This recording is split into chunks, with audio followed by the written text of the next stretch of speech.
Cet épisode commence avec O'Our et la maîtresse, qui terminent les répétitions de théâtre avec les enfants. O'Our s'apprête à partir avec EIQ, en plaisantant qu'ils vont encore réviser à la maison. Il fait ses adieux à la maîtresse, qui lui adresse un sourire amusé, trouvant son attitude comique. Sur le chemin, EIQ, fatigué, se plaint des répétitions, mais O'Our l'encourage en lui disant que c'est tout l'art du théâtre. Arrivés près de la maison, ils aperçoivent Jandan au loin. O'Our, ne voulant pas être vu, se cache immédiatement et appelle Demir pour lui signaler que Jandan est là. EIQ embrasse son oncle, puis rentre seul dans la maison pour saluer Jandan. Les deux se retrouvent avec bonheur, et Jandan, surprise, lui demande si elle est bien rentrée seule. EIQ explique que son oncle O'Our l'a accompagnée mais l'a laissée devant la porte. Pendant ce temps, sur le chantier, Demir fait une chute. Bien que visiblement blessé, il rassure ses collègues en affirmant que tout va bien. Son patron, inquiet, lui conseille d'être plus prudent, rappelant que leur travail est dangereux. Une fois seul, Demir examine sa jambe et réalise qu'il s'est fait bien plus mal qu'il ne le pensait. De retour à la maison, Jandan cuisine avec EIQ.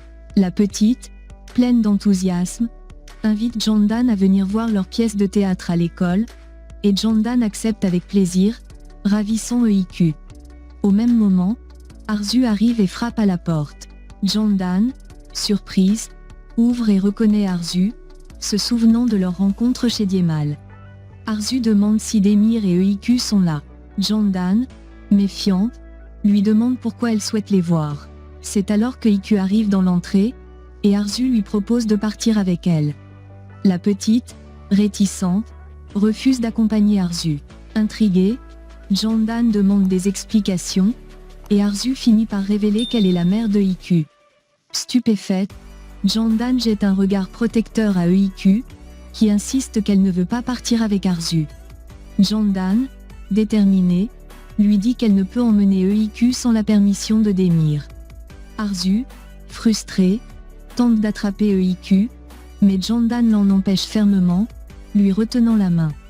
Elle lui conseille d'attendre Demir et de discuter avec lui avant de prendre toute décision concernant la petite, puis referme la porte, laissant Arzu à l'extérieur. De son côté, Demir a du mal à se déplacer à cause de sa jambe blessée. Son téléphone sonne, et c'est Jandan, qui l'informe qu'Arzu est venu pour emmener EIQ. Alarmé, Demir lui répond qu'il arrive tout de suite. Il demande à son patron la permission de partir, expliquant que cela concerne sa fille. Compréhensif, son patron accepte, et Demir quitte le travail en urgence. À la maison, Jandan essaie de détendre l'atmosphère et propose un verre d'eau à Arzu, en attendant l'arrivée de Demir. EIQ, les yeux remplis de larmes, demande à Arzu pourquoi elle l'a abandonné à la naissance. Arzu, visiblement mal à l'aise, répond que cela devait arriver. EIQ, blessée, lui rétorque qu'elle ne veut rien avoir à faire avec elle, et Jandan essaie de calmer la situation. Arzu propose qu'elle parle en tête-à-tête, mais EIQ refuse catégoriquement d'être seule avec elle.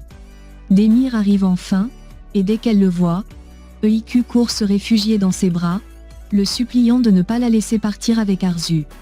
Demir, son regard glacé, se tourne vers Arzu et lui demande ce qu'elle fait là. Elle répond calmement qu'elle est venue voir sa fille. Furieux, Demir lui reproche de penser qu'elle peut débarquer chez lui quand bon lui semble. Il demande à EIQ de monter dans sa chambre avec Jandan pendant qu'il discute avec Arzu. Dès qu'elle s'éloigne, Demir fait comprendre à Arzu qu'il ne lui laissera jamais prendre EIQ. Elle le menace alors d'aller voir la police s'il ne la laisse pas voir sa fille. Bouleversé, Demir, les larmes aux yeux, lui demande pourquoi elle tient tant à blesser EIQ. Arzu lui réplique qu'elle viendra chercher la petite dès demain pour une sortie, puis s'en va, lançant un au revoir à haute voix en direction de EIQ. Demir se tourne alors vers sa fille pour tenter de lui parler, mais celle-ci, bouleversée, lui dit qu'elle ne veut pas aller avec Arzu. Voyant la détresse de Demir et EIQ, Jandan suggère à Demir de se reposer, ajoutant qu'elle va s'occuper de la petite pour la soirée. Le soir, après avoir aidé EIQ à s'endormir, Candan rejoint Demir pour discuter. Il lui avoue, soucieux, qu'Arzu a menacé de revenir avec la police s'il ne la laisse pas voir EIQ. Candan essaie de le rassurer et suggère qu'il devrait expliquer calmement la situation à la petite. Elle ajoute que EIQ est très intelligente et qu'elle comprendra sûrement ce qui se passe. Candan en profite pour mentionner qu'elle a récemment aperçu Arzu chez Diemal, mais Demir détourne le sujet, manifestement gêné. Il tente de se lever, mais grimace de douleur. Inquiète, Candan lui demande ce qui s'est passé, et il avoue qu'il s'est blessé sur un chantier où il travaille temporairement pour subvenir aux besoins de sa fille. Pendant ce temps, EIQ, curieuse, espionne discrètement leur conversation depuis l'encadrement de la porte. Elle est touchée par les mots de son père et réalise tous les sacrifices qu'il fait pour elle. Émue, elle retourne dans sa chambre et note dans son journal les émotions qu'elle ressent, mêlant gratitude et tristesse. Un peu plus tard, elle descend rejoindre Demir et lui dit qu'elle est prête à rencontrer Arzu si cela peut l'aider à éviter des problèmes. Demir, visiblement soulagé, la remercie et lui rappelle qu'il sera toujours à ses côtés. La petite lui sourit et, pour alléger l'atmosphère, se met à jouer avec lui, retrouvant sa gaieté. Pendant ce temps, de l'autre côté de la ville, Diemal et Arzu se préparent à sortir pour un rendez-vous important. Avant de partir, Arzu remercie Diemal pour tout ce qu'il a fait pour elle, et il lui répond par un sourire complice. Elle s'éloigne vers l'extérieur, et Diemal la suit de près, attentif.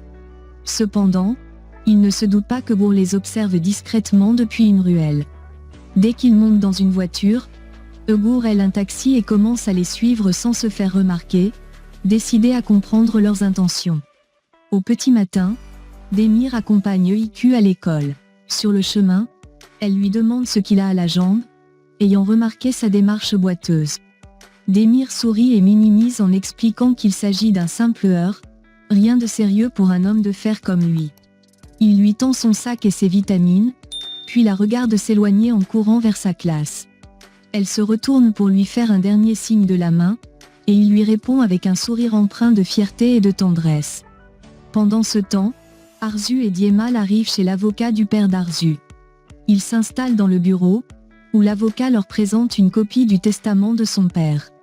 Arzu, concentré, examine chaque détail avec attention, pendant que Diemal observe silencieusement. Ce moment est crucial pour elle, car il s'agit de s'assurer que l'héritage familial revienne à EIQ. Mais elle est également consciente que cela pourrait susciter des tensions avec Demir, qu'elle semble de plus en plus déterminée à affronter. À l'école, le sac de EIQ glisse de son épaule et tombe au sol. Elle ne remarque pas qu'un petit carnet, dans lequel elle note ses pensées, s'échappe discrètement de son sac et reste sur le sol. Plus tard, en classe, elle commence à se demander où il est, mais n'ose pas interrompre le cours pour le chercher. Après la rencontre d'Arzu et Diemal avec l'avocat, ils sortent du bureau, satisfaits de la visite, et se séparent en silence. Quelques instants plus tard, c'est au tour de Demir de rencontrer l'avocat. Il entre dans le bureau, le regard ferme, et sans détour, il demande ce qu'Arzu espère obtenir en essayant de récupérer EIQ. L'avocat, visiblement mal à l'aise, choisit soigneusement ses mots et explique que l'intérêt de son client est de protéger la fillette. Demir, bien que furieux, écoute attentivement, conscient que chaque mot compte dans cette bataille pour garder sa fille à ses côtés.